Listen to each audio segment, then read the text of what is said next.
تو جھوٹوں کے ماحول میں سچ بولنا جہاد ہے۔ آپ تو ایسی جہاد میں ہو، اور ایک لحاظ سے آپ کا جہاد فوج کے جہاد سے بھی زیادہ ہے۔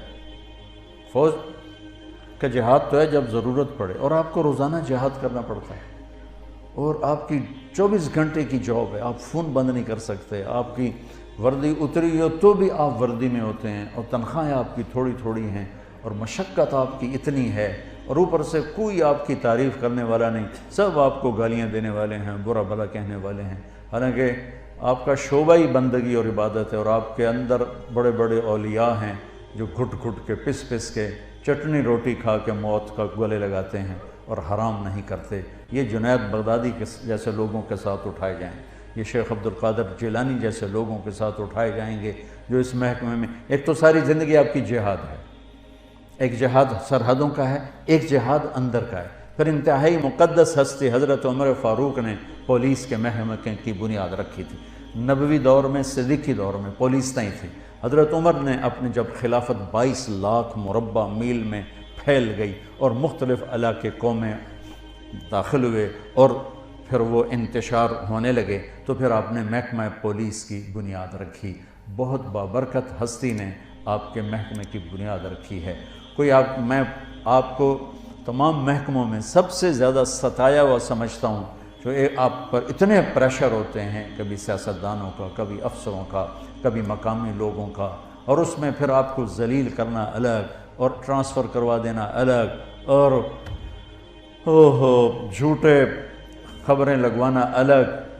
تو کچھ پھر پولیس والوں سے بھی ہو جاتا ہے، کوئی فرشتے تو آپ بھی نہیں ہیں، لیکن آپ یقین مانیں جس تکلیف سے آپ گزرتے ہیں اس کے مقابلے میں تو سپاہی کی تنخواہ بھی 1 لاکھ، میرے بس میں ہو تو میں تو سپاہی کی تنخواہ بھی 1 لاکھ کر، کہ ان کی جو یہ بیچارے دھکے کھاتے ہیں،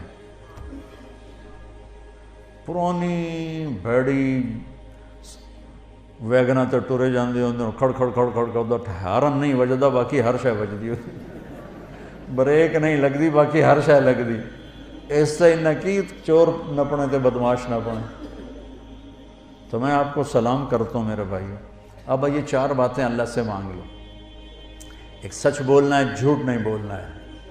میرے نبی کا وعدہ، الصدق ینجی والکذب یہلک، سچ نجات دیتا ہے، جھوٹ ہلاک کرتا ہے۔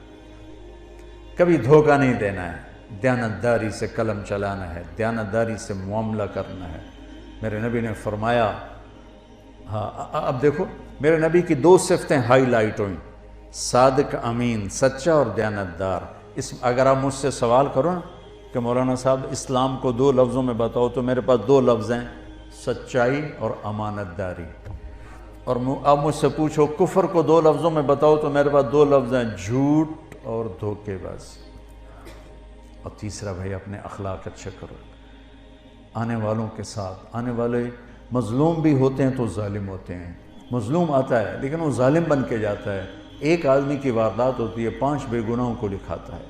تو ہمارا تو مظلوم بھی ظالم ہے۔ آپ کی ڈیوٹی بہت سخت ہے، خوب اللہ کا روزانہ تھانہ ڈیوٹی پر جانے سے پہلے 2 نفل پڑھ کے گئے کرو کہ یا اللہ میرے ذریعے سے کسی پہ ظلم نہ ہو، زیادتی نہ ہو۔ تو دیانتداری اور سچائی یہ آپ کو 4 چاند لگا دے گی، اور اچھے اخلاق۔ آپ کا مسکرا کے ملنا بھی صدقہ ہے۔ میرے نبی نے فرمایا، ابتساموں کا فی وجہ اخی کا صدقہ، تو اپنے مسلمان بھائی کو مسکرا کے مل، یہ بھی تیرے لیے صدقہ ہے۔ ماں باپ زندہ ہیں تو ان کی خدمت کرنا، ان کی دعا لینا، یہ آپ کے لیے سینکڑوں حجوں سے بہتر ہے۔ حضرت خواجہ حسن بصری نے فرمایا، ایک نوجوان کہنے لگا حج پہ جانا چاہتا ہوں، فرض حج کر لیا تھا اس نے، تو کہا تیری ماں زندہ ہے؟ کہا جی۔ اس وقت تو حج پہ جانا ایسا نہیں کہ 5 دن ہو کے آگے، بڑا عرصہ لگتا تھا۔ فرمایا تو اپنی ماں کے سامنے بیٹھ کے ایک ہی دسترخوان پہ کھانا کھائے اور وہ تجھے دیکھ کے خوش ہو رہی ہو، یہ میرے نزدیک تیرے نفلی حج سے زیادہ بہتر ہے۔